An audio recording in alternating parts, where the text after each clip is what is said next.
Avez-vous déjà entendu parler de Marie-Claire, l'un des premiers romans couronnés par le prix Femina au début du XXe siècle et vendu à plus de 100 000 exemplaires? Je ne pense pas, mais serait-ce parce que c'est écrit par une femme? Non. Ah, si. Je crois que je n'ai pas lu depuis Martin Eden l'été dernier un roman aussi beau. On suit ici le destin bouleversant d'une femme, d'une enfant qui va devenir femme, qui traverse les épreuves, le fait d'être orpheline, le fait d'être bergère, mais aussi l'amour, la lecture, qui traverse la vie avec une vivacité et une résilience tout simplement magnifique. J'ai trouvé ce roman sublime et je me suis demandé pourquoi il n'avait pas été plus connu alors qu'il a eu le prix Femina au début du siècle dernier.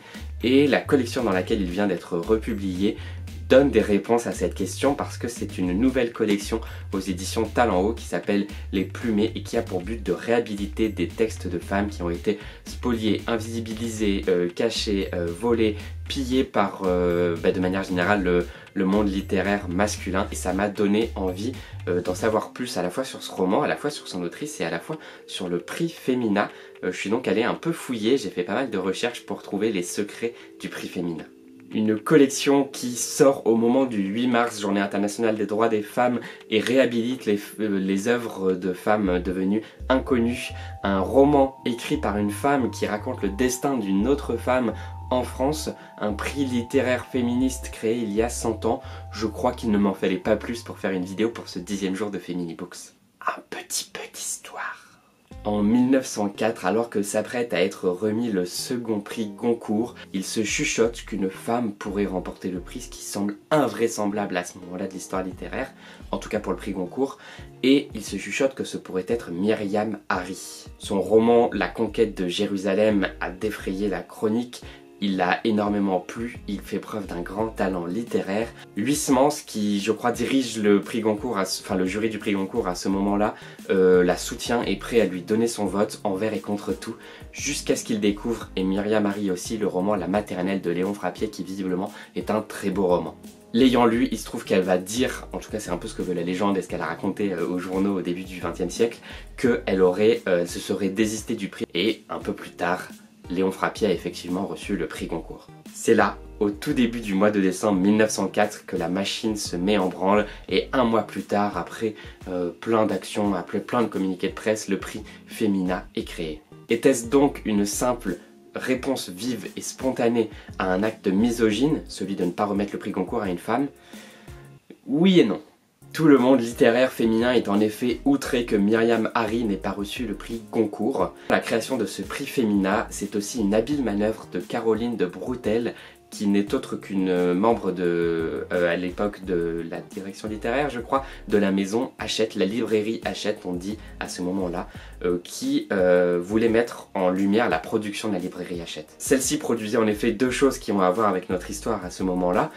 Une revue qui s'appelle La Vie Heureuse et dont la plus grande concurrente était la revue Femina, et elle n'arrivait pas à faire d'opération pour un peu émerger face à la revue Femina, et en plus Hachette était l'éditeur de Myriam Harry. Vous commencez à assembler les pièces du puzzle. Il a donc proposé à d'autres femmes du cercle littéraire féminin de créer le prix Vie Heureuse. Cette académie féminine n'est point née, comme le croient beaucoup de gens, d'une idée de concurrence, mais d'une idée de justice. C'est un journaliste qui écrit ça dans le journal L'Illustration en 1905. C'était bien une idée de justice, celle de remettre le prix à un roman qui avait été écarté du prix Goncourt, et celle de mettre en valeur, de promouvoir le fait que des femmes lisent, écrivent, peuvent remettre des prix, et cela grâce à la reconnaissance symbolique d'un prix littéraire. Bon, après on s'entend, ça revient un peu au même quoi. Toujours est-il que début 1905 est créé le prix Femina avec dans ses statuts la volonté de remettre un prix de 5000 francs à la meilleure œuvre littéraire originale de l'année passée, à un auteur ou une autrice, qu'importe son sexe, par un jury uniquement composé de femmes. Pour la petite histoire, Hachette finit par racheter le magazine Femina à la sortie de la guerre. Le prix devient donc le prix Vie Heureuse Femina ou Femina Vie Heureuse, ça dépend un peu. Et avant d'adopter finalement en 1922, alors que les magazines ont définitivement fusionné, l'appellation prix Femina qu'on connaît très bien aujourd'hui. Quelques enjeux de ce prix. Au-delà de ces quelques données historiques aussi intéressantes soient-elles, c'est ce que ce prix dit de l'histoire littéraire, de la littérature et du combat des femmes pour être connues comme des êtres humains en fait, qui m'a passionné. Dans un article tout aussi passionnant de la revue Recherche féministe intitulé Le prix Femina, la consécration littéraire au féminin, Sylvie Ducasse s'interroge sur ce prix et sur ses enjeux et, je cite, cherche à interroger aussi les stratégies mises en œuvre par les femmes de lettres au début du XXe siècle pour s'imposer comme celles qui consacrent ou comme celles qui sont consacrées et les positions qu'elles occupent au sein du champ littéraire français. En gros, comment les meufs s'imposent sur la scène littéraire étant donné que c'est pas les mecs qui vont leur donner de la place. Il montre que les femmes n'ont eu de cesse dans l'histoire de devoir elles-mêmes s'armer pour être visibles et reconnues. Après, il faut pas se leurrer, le prix Femina, le prix Vie Heureuse Femina, c'est pas non plus seulement une belle aventure philanthropique et pleine d'idéaux. Il y a aussi, c'est pas tout blanc quoi. D'abord le magazine Femina et le magazine Vie Heureuse, un peu comme le prix auquel ils vont donner naissance plus tard, ont été créés pour des raisons plus ou moins commerciales, c'est-à-dire toucher au début du XXe siècle un lectorat féminin qui était en plein essor. Ensuite, c'est le contenu de ces revues, et notamment le contenu de La Vie Heureuse. C'est pas une revue féministe super engagée, c'était entre la revue féministe et le guide de la bonne ménagère. Parce que faut pas abuser quoi, les femmes elles sont quand même là pour faire le ménage. Et puis je vous parle de féminisme dans cette revue, mais c'était quand même un féminisme début du XXe siècle à la française, encore une fois, faut pas abuser. Le bon féminisme, celui qui n'ébranle pas la constitution de la famille, le féminisme enfin qui virilise ce qui est une force et ne masculinise pas, ce qui serait une disgrâce. Le féminisme, on aime bien, mais pas quand ça dérange. De plus, le prix se retrouve très vite rattrapé par certaines logiques de marché, par d'inévitables logiques commerciales.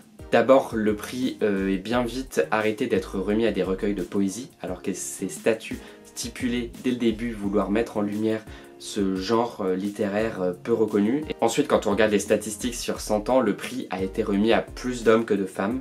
Alors beaucoup de femmes ont été dans les sélections, mais n'empêche que plus d'hommes l'ont eu. Et ce qu'on peut quand même reconnaître au prix, c'est que depuis le début, il a plutôt fait preuve d'une espèce de découvreur de talent plutôt que de consécration d'un auteur déjà connu. Il a donc fait émerger beaucoup d'auteurs, plutôt que d'en consacrer beaucoup, même si je pense que ces dernières années, il en a aussi consacré des auteurs qui étaient déjà très reconnus et qui avaient une belle œuvre littéraire derrière eux. Marguerite Audoux.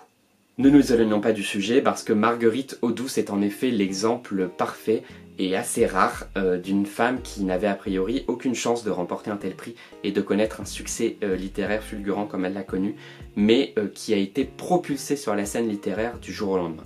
Elle avait été orpheline, bergère, couturière, elle était quasiment aveugle à Paris dans une minuscule chambre de bonne quand elle rencontre Michel Yell et qu'elle est ainsi introduite dans les salons littéraires parisiens et notamment dans un salon littéraire. Mais elle avait aussi connu chômage, multiples déménagements, mort d'un nourrisson et la voilà propulsée dans un salon littéraire avec des protecteurs littéraires et avec cet Octave Mirbeau qui, découvrant son talent dans le manuscrit de Marie-Claire, le propose aux éditions Fasquelle, qui vont devenir des années plus tard, enfin en tout cas qui vont être achetées par les éditions Grasset si vous voulez un petit peu remettre le paysage dans le bon ordre, et les éditions Fasquelle publient le roman. Et là, bam, prix Femina, 100 000 exemplaires, traduit dans 6 ou 7 langues, et c'est un succès énorme pour Marguerite Audoux qui, d'orpheline, a été propulsée après toutes ces épreuves à autrice et autrice reconnue.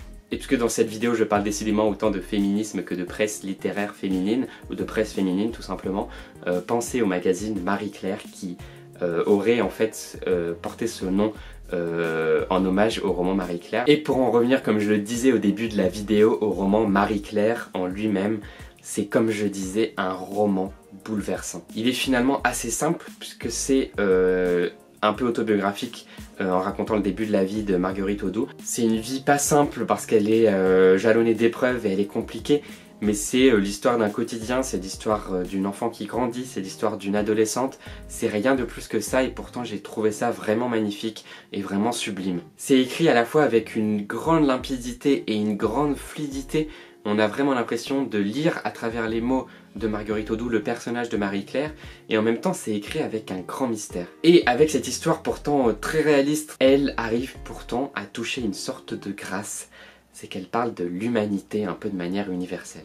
Alors dit comme ça, c'est un peu grandiloquent, là où le roman ne l'est pas du tout, et plutôt, comme je disais, direct et touchant. Le style étant très simple, elle arrive à prendre à la fois la voix d'une orpheline et d'une adolescente. Elle arrive de parler à la fois de soucis qu'on a enfant, en même temps elle arrive avec ces mêmes mots à parler d'un chagrin d'amour puissant et dévastateur.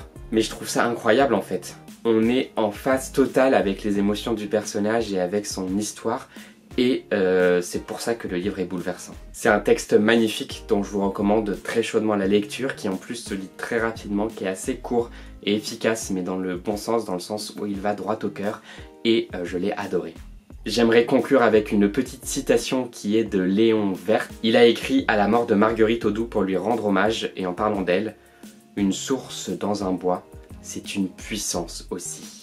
J'espère sincèrement que cette vidéo vous a plu et intéressé. N'hésitez pas à me le dire en commentaire. J'aimerais vraiment remercier d'abord les éditions Talent qui m'ont envoyé ce livre. Et cette vidéo n'aurait clairement pas été possible sans le site femina.org et surtout sans l'article de Sylvie Ducas que j'ai cité à plusieurs fois dans la vidéo. Je vous mettrai aussi la référence en barre d'infos, mais c'est un article paru dans la revue Recherche Féministe. C'est un article passionnant. Je ne pense pas qu'il y aura de vidéo la semaine prochaine, même si j'aimerais beaucoup, mais au pire, il y en aura une le 26 mars pour un projet assez cool. J'ai hâte que vous voyez cette vidéo, ça va être vraiment chouette. On continue dans le féminisme d'ailleurs, je ne vous en dis pas plus.